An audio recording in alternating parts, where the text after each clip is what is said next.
Well, good morning. We're still in 2023, but it's almost over. We'll be celebrating the passing of the new year very soon. I have to say I'm very grateful. Parts of me are saying, thank God that year is over.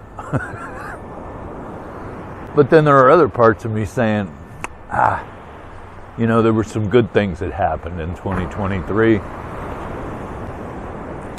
Everything in life has a positive and a negative. And it's up to me what I want to focus on. One of the sayings that comes to mind right now is that when one door closes, another one opens. And that's the way I'm looking at the new year. We're closing the door on 2023. But wow, think about the possibilities of the new door opening for 2024.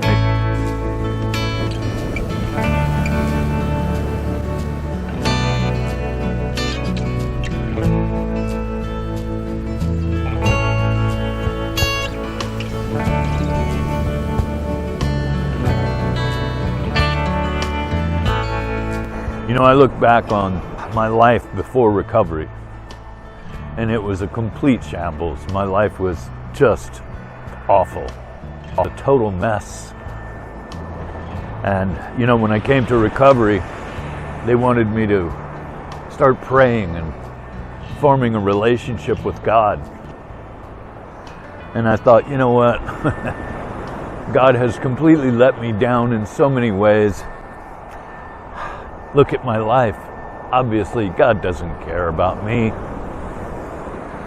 Well, as I progressed in the steps, I realized that I had not given God a chance to do anything with my life.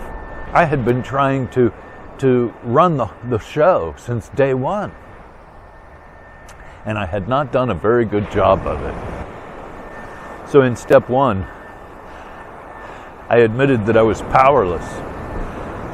Not just powerless over alcohol, but powerless over just about everything except for me. But one thing for sure, my life was unmanageable by me. Turns out, I was managing my life. I just wasn't doing a very good job of it. So being that I was the manager and my life was unmanageable, that meant that I had to fire my manager because he wasn't doing a good job.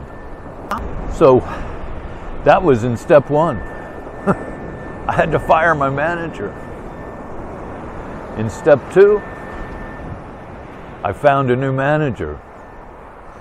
And that manager turned out to be the best life manager ever. The power greater than myself, which I choose to call God. That gave God an opportunity to do something with my life.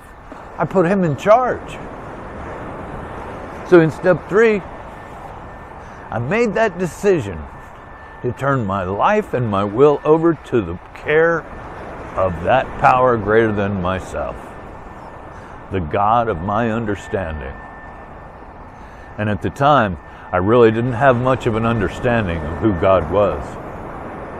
All I knew was that things were starting to shape up a little bit because I was getting out of his way. You know what? That opened all kinds of doors for me. When I put God in charge and I just stayed the hell out of the way, all kinds of wonderful things happened then. That was pivotal in my recovery.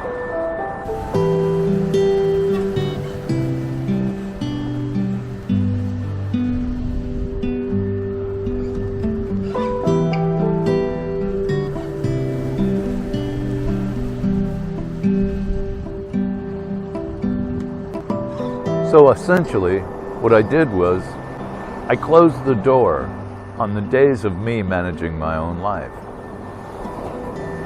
And that opened the door to a life filled with wonder.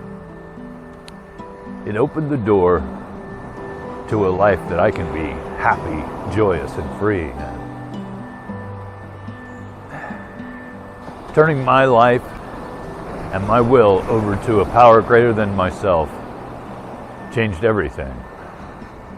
No longer am I in charge. God is now in charge. He is my manager.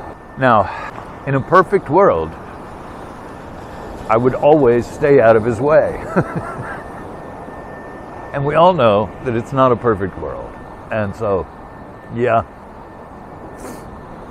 sometimes I try to get involved. I don't know what that is about, whether it's human nature or alcoholic tendencies or what. I don't know. All I know is that when I stick my nose into it, trouble ensues. And so it's best if I just give it to God and leave it there. You know, like it says in How It Works, with complete abandon. We ask for his protection and care with complete abandon. So I hope that you guys can see the value of closing the door on 2023. Closing the door on the days of you trying to manage your own life. And how that opens the door to new possibilities, not only for 2024, but for your life as well. I wish you all a happy new year. I hope that your Christmas holidays were special and that 2024 has some pretty beautiful things in store for you. Give it to God. He'll take care of it. Until then, be happy, joyous, and free, and I'll see you on the next video. Actually, I'll see you next year. Bye-bye.